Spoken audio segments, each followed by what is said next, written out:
हाँ जिप वाला परोठा लोहे की धोती वर्गा मूँह अच्छा जी ਲੱਕੜ ਦਾ ਲੱਡੂ ਹੁੰਦਾ ਹੈ ਜੀ ਘੁੰਮਣ ਵਾਲਾ ਕੁੱਤਾ ਹੁੰਦਾ ਹੈ ਜੀ ਬਾਰਿਸ਼ ਚ ਨਹਾਉਣ ਵਾਲਾ ਜਿੰਨ ਹੁੰਦਾ ਮੁਲਕ ਦੇ ਹੁਕਮਰਾਨ ਮੰਗਦੇ ਨੇ ਜੇ ਮੰਗਦੇ ਤੇ ਕਿਹੜੀ ਕਿਆਮਤ ਆ गई। मैं आर्मी से जॉब करना। जी अस्सलाम वालेकुम नाज़रीन, मैं हूं आपका शकील चंद और आप देख रहे हैं उर्दू मीडिया।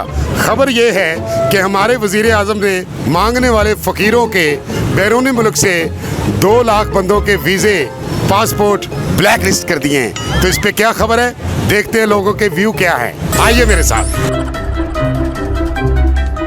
सलाम अलैकुम। वालेकुम सलाम। पौड़ियाँ चढ़ के वालेकुम सलाम किया? हाँ बिल्कुल जी, नहीं पौड़ियां नहीं चढ़नियां ਤੁਹਾਡੇ ਉੱਤੇ ਐਂ ਚੜ ਗਏ ਬਸ। नहीं तो मेरे भरा का मूँह इश्तिहारियां वर्गा क्यों है? ਬਸ ਕਿਉਂਕਿ ਅਸੀਂ ਵੈਸੇ ਮਫਰੂਰ ਹੀ ਗਏ ਆ। ਅੱਛਾ ਮੇਰੀ ਗੱਲ ਸੁਣੋ, ਇਹ ਟਾਈ ਤੁਹਾਡੀ ਤੇ ਐ ਜਿਸ ਤਰ੍ਹਾਂ 150 ਵਾਲਿਆਂ ਦੀ ਹੁੰਦੀ। हाँ जी उन्होंने ये मैं लिख के लाया। की नाम मेरे भरा का? ਮੇਰਾ ਨਾਮ ਜੋ ਮਰਜ਼ੀ ਸਮਝ ਲਓ, ਜੂਨਾ ਕਹਿੰਦੇ ਨੇ, ਵੈਸੇ ਤਾਂ ਵੈਸੇ ਹੀ ਹੈ ਨਾਮ ਮੇਰਾ। जूना जूना जूना ਜੂਨਾ ਜੀ। जूना जी ਹਾਂਜੀ ਜੀ। ਕੰਮ ਕੀ ਕਰਦੇ ਹੋ? ਕੰਮ ਸਰ ਮੰਗਨੇ ਆ ਸਾਰੀ ਦਿਹਾੜੀ ਲੋਕਾਂ ਕੋ। ਐਵੇਂ ਕੋ ਮੋਟਰਸਾਈਕਲਾਂ ਦਾ ਸ਼ੋਰੂਮ ਹੈ, ਹੋਰ ਕੀ ਕਰਨੇ ਆ। ਕਿਸੇ ਦੌਰ 'ਚ ਮੈਂ ਇੱਥੇ 10 ਰੁਪਏ ਤੇ ਕੰਮ ਕਰਨਾ ਨਾ ਸਾਂ, ਇੱਥੇ ਹੀ ਮੋਟਰਸਾਈਕਲ ਦੀ ਮਾਰਕੀਟ 'ਚ। ਤਦੀ ਤੁਹਾਡਾ ਹਾਲ ਵੀ 10 ਵਰਗਾ ਹੋ ਗਿਆ ਸਰ। ਤੇ ਤੁਹਾਡਾ ਤੇ ਬਿਲਕੁਲ ਹੀ ਬੁਸਰਾ ਹੋ ਗਿਆ ਹੈ। ਸਰ ਉਹ ਅਸਲੀ ਹੋ ਗਿਆ ਹੈ। ਸ਼ਕਲੋਂ ਬੱਚੇ ਚੋਰ ਲੱਗ ਰਹੇ ਹੋ। ਆ ਬਿਲਕੁਲ ਅਸੀਂ ਕੋਈ ਨਵਾਸ਼ੀ ਹੋਣਾ ਦੇ ਨਾਲ ਨਹੀਂ ਹੁੰਦੇ। ਨਹੀਂ ਕਾਲਾ ਤੇ ਮਮੀ ਆ, ਲੇਕਿਨ ਤੇਰਾ ਤੇ ਬੇੜਾ ਗਰਕ ਹੀ ਹੋਇਆ ਹੈ। ਮੈਂ ਪਤੀਲੇ 'ਚ ਰਹਿਣਾ ਨਾ। ਅੱਛਾ ਅੱਛਾ ਅੱਛਾ। ਤੇ ਮੇਰਾ ਮਤਲਬ ਹੈ ਕਿ ਮੈਂ ਸਵਾਲ ਕਰਨ ਆਇਆ ਸਾਂ ਆਪਣੇ ਭਰਾ ਨਾਲ। ਉਹ ਦੋ ਕਰੋ। ਜੂਨਾ ਜੀ ਭਾਜੀ ਥੋੜਾ ਜਿਹਾ ਉਧਰ ਉਹ ਵਿੱਚ ਆ ਰਿਹਾ ਫੋਨ ਤੁਹਾਡਾ। ਇਹ ਭਾਵੇਂ ਫੋਨ ਕਰ ਰਹੇ ਨੇ ਤੇ ਲਾਗੇ ਖਲੋਤੇ ਨੇ। ਅੱਛਾ ਜੂਨਾ ਜੀ ਮੈਂ ਪੁੱਛਣ ਆਇਆ ਸਾਂ ਹਾਂਜੀ ਕਿ ਇਹ ਜਿਹੜੀ ਸਾਡੇ ਪਾਕਿਸਤਾਨ ਦੇ ਵਿੱਚ ਫਕੀਰ ਸੜਕਾਂ ਤੇ ਮੰਗਦੇ, ਹਾਂਜੀ ਇਹ ਇੱਥੋਂ ਮੰਗ ਕੇ ਪੈਸਾ ਇਕੱਠਾ ਕਰਕੇ ਬਾਹਰ ਦੇ ਮੁਲਕ ਜਾਂਦੇ ਆ। ਨਹੀਂ ਉੱਥੇ ਜਾ ਕੇ ਵੀ ਉਹ ਪਹਿਲੇ ਗੱਲ ਤੇ ਸੁਣ ਲਾ, ਤੁਹਾਡੇ ਕੋਲ ਆਉਂਦੇ ਨੇ ਉਹ ਚੂਹਿਆਂ ਨਾਲ ਕ੍ਰਿਕਟ ਖੇਡਣ ਵਾਲੇ ਲੱਗਦੇ ਹੋ। ਸੁਣ ਲਾ ਪਹਿਲੇ ਮੇਰੀ ਪੂਰੀ ਗੱਲ ਸੁਣ ਲਾ। ਠੀਕ ਹੈ। ਹੈ ਲੱਗਦਾ ਅੱਜ ਹੀ ਜੇਲੋਂ ਆਇਆ ਤੂੰ। ਹਾਂ ਬਿਲਕੁਲ ਸ਼ੋਲੇ ਫਿਲਮ 'ਚ ਜਿਹੜਾ ਨਾ ਸਾਂਬਾ ਉਹਦਾ ਵੱਡਾ ਮੁੰਡਾ ਲੱਗ ਰਿਹਾ। ਮੈਂ ਕਹਿ ਰਿਹਾ ਕਿ ਗੱਲ ਤੇ ਸੁਣ ਲਾ ਜੂਨੇ। ਜੀ। ਮੈਂ ਤੇਰੇ ਨਾਲ ਸਵਾਲ ਕਰ ਰਿਹਾ ਕਿ ਪਾਕਿਸਤਾਨ 'ਚ ਜਿਹੜੇ ਲੋਕ ਸੜਕਾਂ ਤੇ ਮੰਗਦੇ ਆ ਫਕੀਰ, ਹਾਂਜੀ ਇਹ ਇੱਥੋਂ ਪੈਸਾ ਇਕੱਠਾ ਕਰਕੇ ਜਾ ਕੇ ਬਾਹਰ ਦੇ ਮੁਲਕ ਵੀ ਮੰਗਦੇ ਆ, ਸਾਡੇ ਪਾਕਿਸਤਾਨ ਨੂੰ ਕਰਦੇ ਆ ਖਰਾਬ। ਹਾਂ ਬਿਲਕੁਲ। ਤੇ ਵਜ਼ੀਰ ਆਜ਼ਮ ਸਾਹਿਬ ਨੇ 2 ਲੱਖ ਫਕੀਰਾਂ ਦਾ ਪਾਸਪੋਰਟ ਬਲੈਕ ਲਿਸਟ ਕੀਤਾ। ਇਹ ਤੇ ਤੂੰ ਕੀ ਕਹਿਣਾ?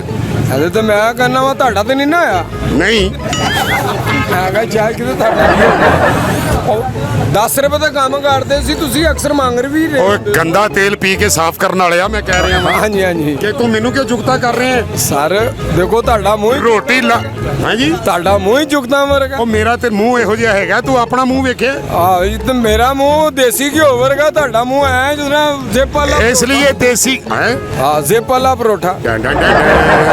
ਲੋਹੇ ਦੀ ਧੋਤੀ ਵਰਗਾ ਮੂੰਹ ਤੇ। ਅੱਛਾ ਜੀ ਲੱਕੜ ਦਾ ਲੱਡੂ ਹੁੰਦਾ ਹੈ ਜੀ ਘੁੰਮਣ ਵਾਲਾ ਕੁੱਤਾ ਹੁੰਦਾ ਹੈ ਜੀ ਬਾਰਿਸ਼ ਚ ਨਹਾਉਣ ਵਾਲਾ ਜਿੰਨ ਹੁੰਦਾ ਹੈ। ਵਾਹ ਸਲਾਮ ਅਲੈਕਮ। वालेकुम अस्सलाम। ਬੜਾ ਜੂਸ ਪੀ ਰਿਹਾ, ਤੇਰੀ ਈਦ ਹੈ ਅੱਜ। ਇਧਰ ਆ ਮੇਰੇ ਨਾਲ ਛਾਵੇਂ। ਕੀ ਨਾਮ ਮੌਲਵੀ ਤੇਰਾ? मेरा नाम शहजाद। ਸ਼ਹਜ਼ਾਦ ਸਾਹਿਬ ਇੱਥੇ ਜੂਸ ਕਿਉਂ ਪੀ ਰਹੇ ਹੋ ਧੁੱਪ ਚ ਖਲੋ ਕੇ? गर्मी हैगी है ਤੇ गर्मी। ਗਰਮੀ ਤੇ ਛਾਵੇਂ ਖਲੋ ਕੇ ਪੀ, ਜਿੰਨੀ એનર્ਜੀ ਤੂੰ ਲੈ ਰਿਹਾ ਉਨੀ ਤੇਰੀ ਫੇਰ ਜ਼ਾਇਆ ਹੋਣ ਡਈ। बस इंज ही है ना ਅੱਛਾ ਮੈਂ ਤੇਰੇ ਨਾਲ ਇੱਕ ਸਵਾਲ ਕਰਨਾ ਆ। जी। ਸਵਾਲ ਇਹ ਵਾ ਕਿ ਜਿਹੜੇ ਲੋਕ ਪਾਕਿਸਤਾਨ 'ਚ ਫਕੀਰ ਮੰਗਦੇ ਆ, ਇਹ ਮੰਗ ਕੇ ਪੈਸਾ ਇਕੱਠਾ ਕਰਕੇ ਜਾਂਦੇ ਆ ਬੈਰੂਨੇ ਮੁਲਕ, ਉੱਥੇ ਜਾ ਕੇ ਫੇਰ ਮੰਗਦੇ ਆ ਤੇ ਪਾਕਿਸਤਾਨ ਦਾ ਨਾਂ ਖਰਾਬ ਕਰਦੇ ਆ। ਤੇ ਸਾਡੇ ਵਜ਼ੀਰ ਆਜ਼ਮ ਸਾਹਿਬ ਨੇ 2 ਲੱਖ ਫਕੀਰ ਦਾ ਪਾਸਪੋਰਟ ਬਲੈਕ ਲਿਸਟ ਕਰਤਾ ਹੈ। ਇਹਦੇ ਤੇ ਤੂੰ ਕੀ ਕਹਿਣਾ? उन्होंने बहुत अच्छा किया। ਓ ਵੈਰੀ ਗੁੱਡ ਸ਼ੇਰਾ। ਕੀ ਨਾਂ ਹੈ ਤੇਰਾ? मेरा नाम शहजाद है। ਸ਼ਹਜ਼ਾਦ ਸਾਹਿਬ ਇਹ ਵੈਰੀ ਗੁੱਡ, ਤੁਸੀਂ ਅੱਛਾ ਕਿਹਾ ਹੈ। उन्होंने बहुत अच्छा किया क्योंकि हर बंदे ने जड़ा ना एक हिस्सा बना लिया, कारोबार बना लिया। ਯੈਸ ਮੰਗਣਾ ਬਹੁਤ ਬੁਰੀ ਬਾਤ हाँ जी। ਤੇ ਬੈਰੂਨੇ ਮੁਲਕ ਜਾ ਕੇ ਪਾਕਿਸਤਾਨ ਦਾ ਨਾਂ ਖਰਾਬ ਨਹੀਂ ਕਰਨਾ। ਉਹ ਸਭ ਤੋਂ ਜ਼ਿਆਦਾ ਜਿਹੜਾ ਨਾ ਜਾਲੀਅਤ ਹੈ ਉਹਨਾਂ ਲੋਕਾਂ ਵਾਸਤੇ ਕਿ ਜਿਹੜੇ ਇੱਧਰ ਵੀ ਮੰਗਦੇ ਨੇ, ਬਾਅਦ 'ਚ ਫਿਰ ਜਾ ਕੇ ਉਧਰ ਮੰਗਣਾ ਸ਼ੁਰੂ ਕਰ ਦਿੰਦੇ ਨੇ। ਹਾਂ ਕਿ ਉਹੀ ਉਧਰੋਂ ਮੰਗ ਕੇ ਤੇ ਆਪਣੀਆਂ ਬਿਲਡਿੰਗਾਂ ਬਣਾਉਂਦੇ ਨੇ, ਵਾਹ ਉਹਨਾਂ ਨੂੰ ਕਿਰਾਏ ਤੇ ਦਿੰਦੇ ਨੇ। ਯਾਰ ਤੇਰਾ ਮੂੰਹ ਨਹੀਂ ਇਹੋ ਜਿਹਾ ਹੈਗਾ, ਲੇਕਿਨ ਤੂੰ ਗੱਲਾਂ ਬਹੁਤ ਅੱਛੀਆਂ ਕਰ ਰਿਹਾ। ਆਪ ਉਹ ਦੂਸਰਾ ਝੌਂਪੜੀਆਂ 'ਚ ਰਹਿੰਦੇ ਨੇ। ਹਾਂਜੀ ਹਾਂਜੀ ਸਹੀ ਕਹਿ ਰਹੇ। ਹਾਂਜੀ। Very good. ਤੇ ਕੰਮ ਕੀ ਕਰਨਾ? ਮੈਂ ਆਰਮੀ 'ਚ ਜੌਬ ਕਰਨਾ। ਆਰਮੀ 'ਚ? ਜੀ। ਅੱਛਾ ਜੀ, ਕੀ ਕਰਦੇ ਹੋ ਉੱਥੇ? ਕੁਛ ਵੀ ਨਹੀਂ, ਬਸ ਚੈੱਕ ਪੋਸਟ ਤੇ ਹੁੰਨੇ ਆ ਤੇ ਯਾਰ ਵੈਰੀ ਗੁੱਡ ਵੈਰੀ ਗੁੱਡ। ਤੇ ਭੁੱਲਿਆ ਤੁਹਾਡਾ ਬੱਚੇ ਚੁੱਕਣ ਵਾਲਾ ਕਿਉਂ ਹੈ? ਭੁੱਲਿਆ ਬਸ ਉਹ ਮੈਂ ਦੋਸਤ ਕੋਲ ਗਿਆ ਸੀ, ਉਹਨਾਂ ਦਾ ਕੋਈ ਕੰਮ ਦਾ ਥੋੜਾ ਜਿਹਾ ਮਸਲਾ ਸੀ, ਉਹ ਮਸ਼ੀਨ ਸੈਟਿੰਗ ਕਰਕੇ ਆਇਆ, ਉਹਦੀ ਵਜ੍ਹਾ ਤੋਂ ਗ੍ਰੀਸ ਵਗੈਰਾ ਵੀ ਆ ਵੇਖੋ ਲੱਗੀ। पाक फौज जिंदाबाद, आप भी जिंदाबाद। लव यू शहजाद साहब।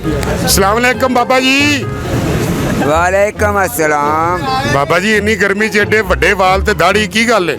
ਸ਼ੌਕ शौक की है तुहानू? ਗਰਮੀ ਦਾ। हाँ हाँ हाँ हाँ गर्मी च रहना चाहते हो ते जेल चल जाओ। ਕਿਆ ਬਾਤ ਹੈ, ਮਾਨੇ ਚਾਨੀ ਲੱਗੇ ਹੋ। मैं नौकर हाँ तुहाडा, उन्हां दा भी ते तुहाडा भी। अच्छा मैं सवाल लैके आया कुछ तो अपने बुजुर्ग नाल। ਕਰੋ। ਮੈਂ ਇਹ ਸਵਾਲ ਕਰਨਾ ਚਾਹ ਰਿਹਾ ਵਾਂ ਕਿ ਪਾਕਿਸਤਾਨ ਦੇ ਵਿੱਚ ਜਿਹੜੇ ਫਕੀਰ ਮੰਗਦੇ ਆ, ਮੰਗ ਕੇ ਪੈਸਾ ਇਕੱਠਾ ਕਰਕੇ ਬਾਹਰ ਦੇ ਮੁਲਕ ਜਾਂਦੇ ਆ, ਉੱਥੇ ਵੀ ਮੰਗਦੇ ਆ, ਪਾਕਿਸਤਾਨ ਦਾ ਨਾਂ ਖਰਾਬ ਕਰਦੇ ਆ। ਸਾਡੇ ਮੁਲਕ ਦੇ ਹੁਕਮਰਾਨ ਮੰਗਦੇ ਨੇ, ਜੇ ਇਹ ਮੰਗਦੇ ਤੇ ਕਿਹੜੀ ਕਿਆਮਤ ਆ ਗਈ। ਉਹ ਤੇ ਠੀਕ ਹੈ, ਹੁਣ ਮੈਂ ਇਹ ਕਹਿ ਰਿਹਾ ਕਿ ਸਾਡੇ ਵਜ਼ੀਰ ਆਜ਼ਮ ਸਾਹਿਬ ਨੇ ਉਹ ਵੀ ਮੰਗਤੇ ਨੇ। ਉਹ ਆਹੋ ਉਹ ਵੀ ਮੰਗਤੇ ਨੇ ਭਾਈ, ਸਾਡੀ ਤਾਰ ਨਾ ਸਾੜ ਦੇਈ, ਉਧਰ ਰੱਖ ਸਿਗੜ ਬਾਬਾ। ਤੇ ਮੈਂ ਇਹ ਕਹਿ ਰਿਹਾ ਬਾਬਾ ਜੀ ਕਿ ਉਹਨਾਂ ਨੇ 2 ਲੱਖ ਫਕੀਰਾਂ ਦਾ ਪਾਸਪੋਰਟ ਬਲੈਕ ਲਿਸਟ ਕਰਤਾ, ਇਹ ਤੇ ਤੁਸੀਂ ਕੀ ਕਹੋਗੇ? ਬਹੁਤ ਗਲਤ ਕੀਤਾ ਹੈ। ਕਿਉਂ? ਬਾਹਰ ਦੇ ਮੁਲਕ ਜਾ ਕੇ ਮੰਗਣਗੇ ਤੇ ਇੱਥੇ ਹੀ ਆਏਗਾ ਨਾ, ਇੱਥੇ ਦੇ ਮੰਗਤਿਆਂ ਨੂੰ ਫੜਨ, ਵਜ਼ੀਰ ਆਜ਼ਮ ਨੂੰ ਫੜਨ, ਬੇਨਜ਼ੀਰ ਨੂੰ ਫੜਨ, ਹਰ ਟਾਈਮ ਮੰਗਦੇ ਹੀ ਰਹਿੰਦੇ ਨੇ। ਹਾਂ ਹਾਂ ਹਾਂ ਸੱਚੀ ਗੱਲ ਕਰ ਰਹੇ ਹੋ, ਲੇਕਿਨ ਸਹੀ ਗੱਲ ਕਰ ਰਹੇ ਹੋ ਤੁਸੀਂ ਬਾਬਾ ਜੀ। ਤੇ ਸਿਗਰਟ ਮੰਗਦੇ ਹੀ ਰਹਿੰਦੇ ਨੇ। ਕੀ ਨਾਂ ਕੀ ਆਪਣਾ? ਆਪਣਾ ਨਾਮ ਮੁਹੰਮਦ ਅਰਸ਼ਦ। ਅਰਸ਼ਦ ਸਾਹਿਬ ਇਲੈਕਟ੍ਰੀਸ਼ੀਅਨ ਹੋ? ਨਹੀਂ, ਮਕੈਨਿਕ ਹਾਂ। ਅੱਛਾ, ਕਿਸ ਚੀਜ਼ ਦੇ ਮਕਾਨ? ਖੋਤਾ ਖੋਲ ਕੇ ਫਿੱਟ ਕਰ ਜਿਹੜਾ ਉਹ ਤੁਹਾਨੂੰ ਫਿੱਟ ਕਰਦੀ ਹੈ, ਜਿਹੜੀ ਵੀ ਚੀਜ਼ ਆਈ ਹੈ ਖੋਲ ਦੇਈਦੀ ਹੈ, ਅੱਗੋਂ ਬੰਦਾ ਬੁਲਾ ਲਈਦਾ ਫਿੱਟ ਕਰਨ ਵਾਲਾ। ਵਾਹ ਜੀ ਵਾਹ ਬਾਬਾ ਜੀ ਬਾਬਾ ਜੀ। ਖੋਲਣਾ ਆਪਣਾ ਸ਼ੋਭਾ ਹੈ, ਫਿੱਟ ਕਰਨਾ ਆਪੇ ਕਰਾਂਦੇ। ਤੇ ਸਿਗਰਟ ਕਿਹੜਾ ਪੀਂਦੇ ਹੋ? ਜਿਹੜਾ ਲੱਭ ਜੇ। ਹਾਂ ਹਾਂ ਮੰਗਵਾ ਪੀਂਦੇ ਹੋ? ਨਹੀਂ ਜੀ, ਧੂਆਂ ਹੀ ਕੱਢਣਾ, ਭਾਵੇਂ ਅੱਗੋਂ ਕੱਢੋ, ਪਿੱਛੋਂ ਕੱਢੋ, ਹੁੱਕਾ ਕੱਢੋ, ਧੂਆਂ ਹੀ ਤੇ ਕੱਢੋ। ਮੂੰਹ ਚ ਕੋਲਾ ਰੱਖ ਲਿਆ ਕਰੋ। ਚਲੋ ਤੁਹਾਡੀ मशवरा दे देता है ते कोशिश करांगे। बड़ी मेहरबानी जी। नाजरीन, आज आपने हमें देखा कि हमने आपको कुछ क्वेश्चन करके ऐसा प्रोग्राम दिखाया जो यकीनन आपको पसंद आएगा। उर्दू मीडिया पर आपने लाइक करना है, सब्सक्राइब करना है और आइकॉन का बटन दबाना है। ऐसे ही प्रोग्राम हम आपके सामने लेते आएंगे। आप हमें जब लाइक करेंगे, सब्सक्राइब करेंगे तो हमें पता चल जाएगा। Thank you. पाकिस्तान जिंदाबाद।